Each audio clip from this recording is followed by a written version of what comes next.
All right, hey guys, Jono and Travis, Fitness Education Online. What we're going to cover today is our favourite, or my favourite bootcamp finisher.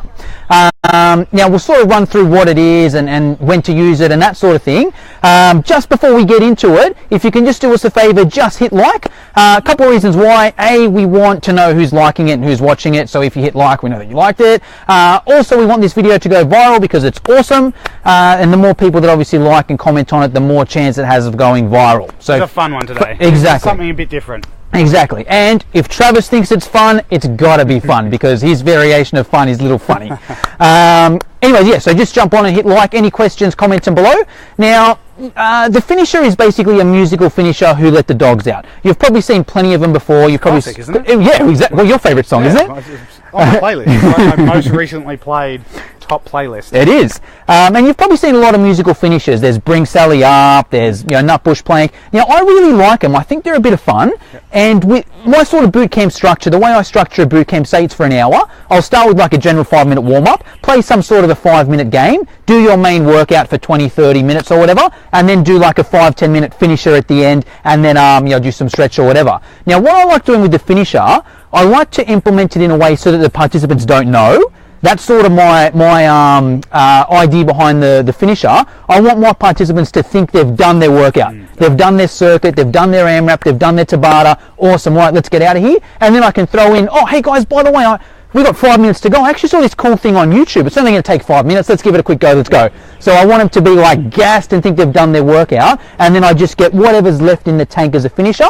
But I want that finisher to be fun. And I find like when you do that with the game and the finisher, even if you did a similar style of workout, it makes your whole workout different. So say for example, if you do a lot of circuits and that sort of thing, if you change the game at the start of the workout and the finisher at the end, it's like a completely different workout. Yeah. All right. So anyways, let's get into it. We might get Trav and Brenda. I'll use Travis's phone. All right. So basically, what you do is you just get the song "Who Let the Dogs Out." All right. Are you in, Brenda? All right. So we're police are here because they've just heard you're going to play "Who Let the Dogs Out." Okay. All right. We're ready. So here's the workout. Trav and Brenda will stay on the ground. I'm going to play the song. Whenever they hear "Who Let the Dogs Out," they're going to sort of hold the squat. So it'll look like this. Who let the dogs out? Who let the dogs They'll come up, and they hold that. They go down, they hold that till they hear it again. They hold it there.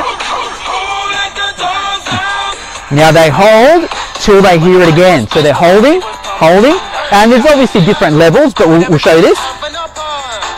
They're holding. They're holding. They're holding. They come up. All right. Now, obviously, different levels. Trav's not as strong as Brenda, so he needs to use his hands to help him up there. You can cross your legs.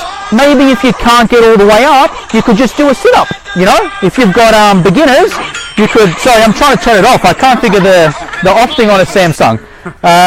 But yes, that's the basic workout. I like it because it's super simple, right, Travis? You know, like, Travis isn't Mr. Musical Coordination, and could you keep up with that, Travis? Just. But yeah, you know how, like, sometimes it's fun to do it to music and that sort of thing. Pretty straightforward, going up and down. Exactly, going up and down. And I find it's quite a fun movement as well. Yeah. There's something fun-ish, you know? Yeah. There's something, you know, like there's only so many squats and push-ups you can do. So you have a laugh. It's good for that, you know, like it's a laugh. Your heart rate's higher. Yeah, so, you know, yeah. It's doing its job. Yeah, it's quite a tough one, you know, for such a simple, fun drill. It's pretty tough, you know, and good as a finisher. You can see where, like, if you did a workout, works cool as a finisher, works well in a group because everyone's sort of rolling around and that sort of thing there. So it's a cool one to try out. What I also like to do with finishers, what I find works best, if you're doing that 12-week challenge sort of thing, in the games as well, what I'll usually do is I'll run that same game in week 1. So say your game is scissors, paper, rock. I'll run that game Monday, Tuesday, Wednesday, Thursday, Friday in week 1. Then in week 2, I'll do a different game. Same with the finisher. All right, cool. Every week in week 1, we'll finish with Bring Sally Up. Every day in week 2, we'll finish with this one. Everyone in week 3 will do the nut bush plank. The reason why is because it's impossible to come up with 365 of them. You know, there's only so many fun, easy drills you can do to music. This way you need 12. If you're doing a 12-week challenge, pick one every week. And also, like, you can get a bit of Rhythm, exactly. This one's a simple one. Yeah. But if you're going with some of the other ones that are a bit more complicated, you know, you've got to learn the steps, and Yeah. the first time you do it, it's probably not the best time you do it. For instance, the boxing one and stuff like Yeah. that, you know, there's a bit more to it. Exactly. So this way it allows you to sort of build on it a bit, and then you might add from that, all right, cool, this is what we're doing the first time. Next time add a freaking, you know, squat jump to that or You whatever. can play around with it as well. Maybe it's not, you know, maybe it's something a bit different to that as well. Exactly. And the other advantage is not everyone comes every session anyway. Yeah. So say you run it on Monday and then you never run it again, the people that didn't come on Monday are going to miss out. Yeah. All right? And the other advantage as well is you can get sort of people jealous. Like you can see how, like, if you did that on a Monday and you took a video on it and put it on your Facebook group, oh, well done guys, how fun was this?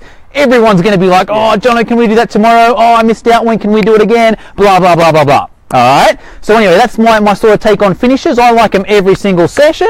Throw it in so people don't think they're doing it. Find a way to saving themselves. Yeah. Exactly. That's the word I was looking for. So don't save themselves when you're explaining the workout. Don't say, hey guys, we're going to do a 10-minute workout and then a 30-minute AMRAP and then we'll finish with a 5-minute finisher. Don't do the 5-minute finisher. Yeah. We're going to warm up for 10 minutes, then we're going to go hard out for our 30-minute AMRAP, then we're going to go home and, you know, do whatever. But then when the AMRAP finishes, oh, we've got 5 minutes. Oh, I saw this on YouTube. Oh, exactly. But anyway, that's today's video. If you liked it, just hit like. Comment below if you got any questions. If you do those sort of things yourself, comment below. You know, we'd love to. Different ones. Yeah. Why not? You know, like, yeah, there's plenty of it out there. Exactly. So comment them below. So anything to add, Trav?